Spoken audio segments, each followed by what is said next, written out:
TV सितारों से जुड़ी अपडेट्स या फिर अपने फेवरेट शोज के बारे में जानना चाहते हैं तो ये वीडियो बिल्कुल आपके लिए है। जी हाँ, इस वीडियो में मैं आपको सबसे पहले बताऊंगी सीरियल जाने अनजाने के बारे में।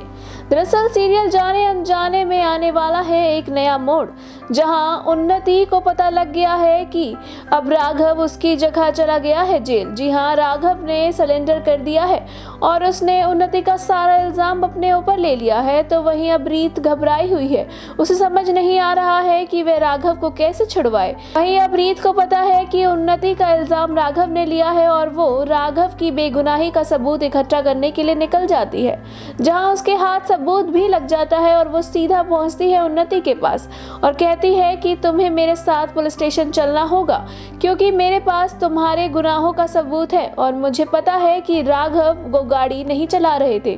और वो उन्नति को वीडियो भी दिखाती है, जिसे देखकर उन्नति हैरान नहीं होती है। उसे पता होता है कि रीत कहीं से भी मेरे खिलाफ सबूत ले ही आएगी और इससे बचने के लिए वह पहले ही इंतजाम कर चुकी है। जी हाँ, वह एक वीडियो बनाती है जिसके चलते वो अब रीत को ब्लैकमेल करती है। उस वीडियो में रीत की बहन स्मिता होती है, जो कि एक शेडी से होटल में एक लड़के के साथ जा रही होती है।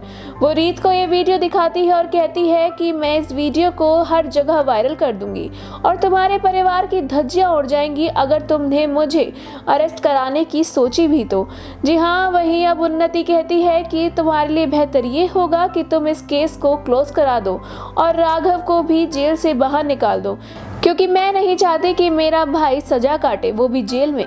जी हाँ, तो वहीं अब उन्नति ने कर दिया है रीत को ब्लैकमेल और अब रीत एक बार फिर से मुसीबत में फंस गई है, जहाँ रीत के पास सबूत होने के बावजूद वो उन्नति के खिलाफ कुछ नहीं कर पा रही है।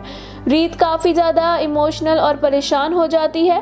वहीं रीत घबराई हुई होती है। वहीं इसी दौरान अब रीत के सामने एक और सच आता है। जी हाँ, पता लगता है कि ये हिट एंड रन केस नहीं है, अनमोल का मर्डर किया गया था। जी हाँ, अनमोल का पहले ही मर्डर किया गया था और ये हिट एंड रन केस नहीं बल्कि एक मर्डर केस है। अब ये रीत कैसे सबके सामने लाएगी कि अनमोल का मर्डर हुआ था, वो किसी एक्सीडेंट के चलते उसकी डेथ नहीं हुई है। ये देखना वाकई में दिलचस्प होगा। इसी के साथ अगर हम सीरियल ये रिश्ता क्या कहलाता है की बात करें तो आप सीरियल में देखेंगे कि अरमान और अरबीरा एक दूसरे से अलग होना चाहते हैं। जी हाँ, अब दोनों ही एक दूसरे से मूव ऑन करना चाहते हैं, लेकिन दोनों एक दूसरे से बहुत प्यार भी करते हैं। इसी के साथ आपको शो में ये भी देखने को मिलेगा कि अंशुमन, जो कि अभिरा से शादी करने वाला है, उसे एहसास होने लगा है कि अभिरा उससे प्यार नहीं करती है।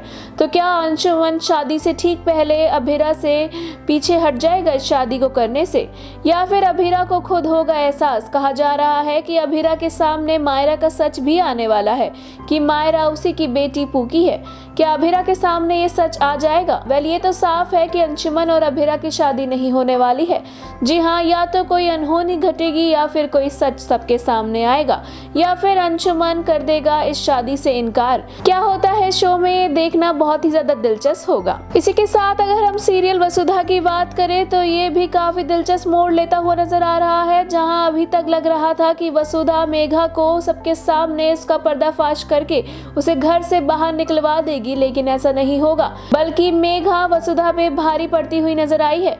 उसने माधव के जरिए वसुधा के पापा को किडनैप करवा दिया है और अब जो वसुधा के हाथ में सबूत है वो मेघा के हाथ लग जाएगा। मेघा उससे सबूत ले लेगी और साथ ही साथ वसुधा को घर से बाहर निकालेगी, जहां वसुधा अब मेघा के इशारों पर नाचती हुई नजर आने वाली है। जी हाँ, मेघा कहेगी कि तुम देव को पीछे से जाकर हक करो और जब तक चंद्रिका सिंह चौहान वहां नहीं आ जाती तुम उसे ऐसे ही हक करके रखोगी।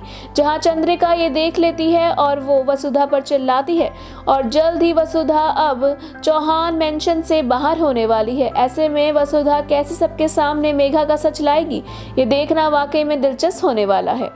सीरियल कुमकुम भाग्य में भी काफी अप एंड डाउन्स आने वाले हैं। जी हाँ, सीरियल में आप देखेंगे कि जहां एक और रौनक ने सब कुछ शिवांश का छीन लिया है और साथ ही साथ अब शिवांश को पता लगेगा कि उसका ड्रीम प्रोजेक्ट भी रौनक और पायल ने छीन लिया है।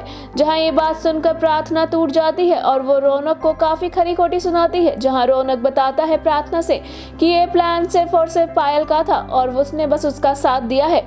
और रौनक की ये बात सुनकर प्रार्थना पहुंच जाती है पायल के पास, जहां वो उसका प्रोजेक्ट तोड़ ही देती है, बल्कि साथ ही साथ पायल को काफी खरी खोटी भी सुनाती है। ऐसे में अब सोनारिका शिवांश के पास जाती है और प्रार्थना के खिलाफ उसे भड़काती है और कहती है कि प्रार्थना को छोड़ दो, वो तुम्हारे जब से साथ है और तुम्हारा सब कुछ छूटता जा रहा है। ऐसे में क्या शिवांश सच में प्रार्थना को छोड़ देगा? जी हाँ, ये देखना बहुत ही ज्यादा दिलचस्प होने वाला है शो में। सीरियल क्योंकि सास भी कभी बहू थी सीजन 2 के साथ इन दिनों चर्चाओं में बना हुआ है, जिसके चलते एकता कपूर ने भी इस बारे में बात की है। एकता कपूर ने बताया है कि इस सीरियल में स्मृति यानी कि तुलसी वीरानी का किरदार अपडेट वर्जन में होगा। वह इस सीरियल में उन मुद्दों पर बात करती हुई नजर आएगी जिस पर बात करना जरूरी है। एकता कपूर ने सीरियल के बारे में बात करते हुए कहा कि वह इस सीरियल के जरिए अपडेट होकर बात करना चाहती हैं। वह उन मुद्दों पर बात करना चाहती है, उन मुद्दों को दिखाना चाहती है जिसके बारे में कोई बात नहीं करता है और इसके बारे में बात करना जरूरी है। जी हाँ, एकता कपूर इस सीरियल में तुलसी वीरानी का अपडेट वर्जन लेके आने वाली है, जो कि फैंस के लिए काफी एक्साइटेड होने वाला है। पर आपको बता दें कि क्योंकि सास भी कभी बहू थी शो जल्द ही 29 जुलाई से टीवी पर दस्तक देने को तैयार है। ये शो स्टार प्लस के साथ साथ जियो हॉटस्टार पर स्ट्रीम होगा और इसका प्रोमो पहले ही रिलीज किया जा चुका है। भला आपको सीरियल से जुड़ी अपडेट्स पाने के लिए ऐसे ही हमारे साथ जुड़े रहें और हमारे चैनल को सब्सक्राइब करना बिल्कुल ना भूलें। And also don't forget to press the bell icon.